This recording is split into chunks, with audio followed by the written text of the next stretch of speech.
Hello friends, good morning. आपका स्वागत है पहलवान गुरुदिन ग्रुप ऑफ कॉलेज के यूट्यूब चैनल पर। मैं प्रोफेसर रंजना श्रीवास्तव एक बार फिर उपस्थित हुई हूँ समाजशास्त्र का नया टॉपिक लेकर। आज का टॉपिक है निदर्शन। आज हम निदर्शन का अर्थ, परिभाषा, आवश्यकता एवं महत्व के बारे में चर्चा करेंगे। अगर आपने इस चैनल को सब्सक्राइब नहीं किया है तो प्लीज़ सब्सक्राइब करें और उसके बगल में दिए गए बेल आइकन को ज़रूर प्रेस करें ताकि हमारी सभी नई वीडियोज़ की नोटिफिकेशन आप तक सबसे पहले पहुँच सके। चलिए दोस्तों, अब आते हैं अपने टॉपिक पर। निदर्शन। निदर्शन पद्धति क्या है?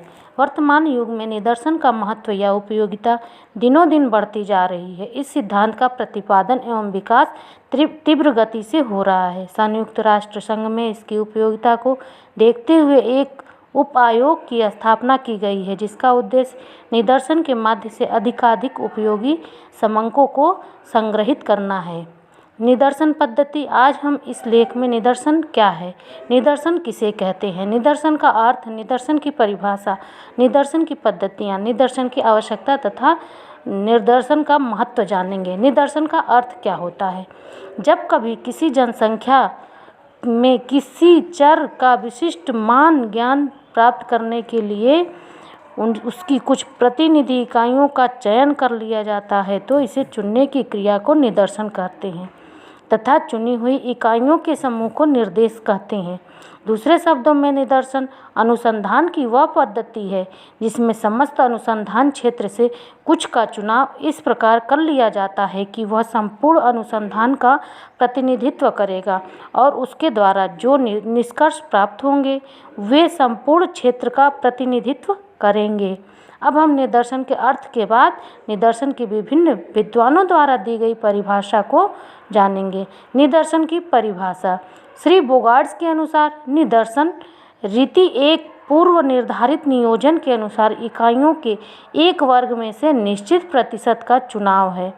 श्री फ्रैंक याटन के अनुसार निदर्शन शब्द का उपयोग सिर्फ किसी संपूर्ण वस्तु की इकाइयों के एक निश्चित सेट या अंश के लिए किया जाना चाहिए जिसको इस विश्वास के साथ लिया या चुना गया है कि वह संपूर्ण का प्रतिनिधित्व करेगा। निदर्शन की परिभाषा के बाद अब हम निदर्शन की पद्धतियाँ जानेंगे।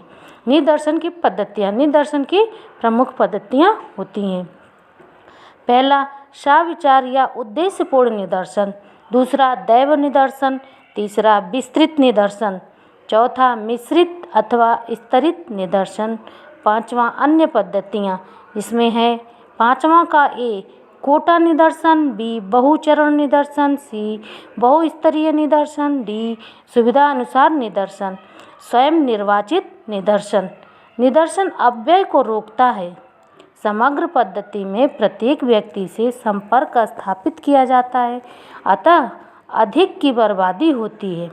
लेकिन निदर्शन में कुछ चुने हुए प्रतिनिधियों को आधार मानकर किया जाता है, अतः निदर्शन अत्यधिक व्यय की बचत होती है। बचत की समय। निदर्शन में समग्र का अध्ययन न करके केवल प्रतिनिधि इकाइयों का ही अध्ययन किया जाता है, अतः समय कम लगता है। विश्वसनीयता। प्रोफेसर नी स्वैंगर ने लिखा है कि निदर्शन के लिए चुनी हुई कुछ इकाइयाँ अपेक्षाकृत अधिक शुद्धता से संग्रहित की जा सकती हैं और अनुसंधान की संगणना विधि की अपेक्षा अधिक शुद्ध निष्कर्ष प्रदान कर सकती हैं। इस प्रकार निदर्शन द्वारा दिए गए निष्कर्ष विश्वसनीय कहे जा सकते हैं। प्रशासनिक सुविधा। निदर्शन पद्धति की संख्या कम रहती है, इस कारण अनुसंधान संगठन भी सरल हो जाता है। कार्यकर्ताओं की नियुक्ति, उन पर निमंत्रण, संवाददाताओं से संपर्क तथा संपूर्ण सर्वेक्षण की प्रशासनिक व्यवस्था में सुविधा होती है। एक वैज्ञानिक पद्धति। निदर्शन एक वैज्ञानिक पद्धति है। इस पद्धति द्वारा निष्कर्षों की जांच अन्य निष्कर्ष से की जाती है। तो हमने इस लेख में जाना निदर्शन क्या है, निदर्शन का अर्थ और परिभाषा, निदर्शन की आवश्यकता क्यों।